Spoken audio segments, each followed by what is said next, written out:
पुढची बातमी पाहूयात। कॅग मधून लाडकी बहीण योजनेच्या अंमलबजावणीवरून ताशेरे ओढले गेलेले आहेत। योजनेच्या अंमलबजावणीमध्ये गंभीर आर्थिक शिस्तीचा अभाव असल्याचं कॅगनं नमूद केलेलं आहे। अतिरिक्त खर्चाबाबत कोणतेही ठोस समर्थन दिलेलं नाहीये असं कॅगनं सांगितलंय। 29,693 कोटींची तरतूद असताना 33,237 कोटींचा खर्च केला गेला असं कॅगनं म्हटलंय। कॅग मधून लाडकी बहीण योजनेच्या अंमलबजावणीवरून थेट सरकारवरती ताशेरे ओढले गेलेले आहेत। योजनेच्या अंमलबजावणीमध्ये गंभीर आर्थिक शिस्तीचा अभाव असल्याचं कॅगचं म्हणणं आहे। अतिरिक्त खर्चाबाबत कोणतंही ठोस समर्थन दिलं गेलं नाहीये। याशिवाय 29,693 कोटींची तरतूद असताना 33,237 कोटींचा खर्च केला गेला हे कॅगनं समोर आणलेलं आहे। लाडकी बहीण योजनेची अंमलबजावणी करण्यात आलेली होती महाराष्ट्रामध्ये आणि त्यावरून कॅगमध्ये ताशेरे ओढलेले आहेत। तर कॅगने नेमकं काय म्हटलेलं आहे आपण पाहतोय। 29,693 कोटींची तरतूद होती, मात्र 33,237 कोटींचा खर्च केला गेला। अतिरिक्त खर्चाबाबत कोणतंही ठोस समर्थन दिलं नाही। जानेवारी ते मार्च 2025 दरम्यान 15,586 कोटी ड्रॉइंग अँड डिस्बर्सिंग ऑफिसरच्या खात्यामध्ये वर्ग केले गेले।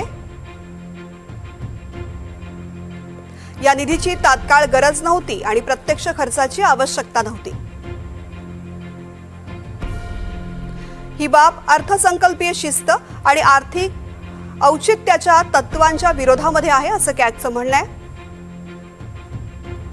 योजनेच्या अंमलबजावणीत अर्थसंकल्पीय अंदाज, खर्चावरील नियंत्रण, आर्थिक व्यवस्थापनाबाबत मोठ्या त्रुटी आढळल्यात।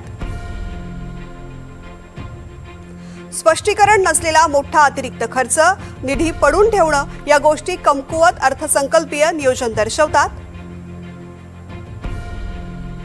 गृहनिर्माण क्षेत्रामधील खर्चात 2023-24च्या तुलनेमध्ये 54.68% घट झाली आहे। पाणी पुरवठा आणि स्वच्छता क्षेत्रातील खर्चात 31.81% घट झाली आहे।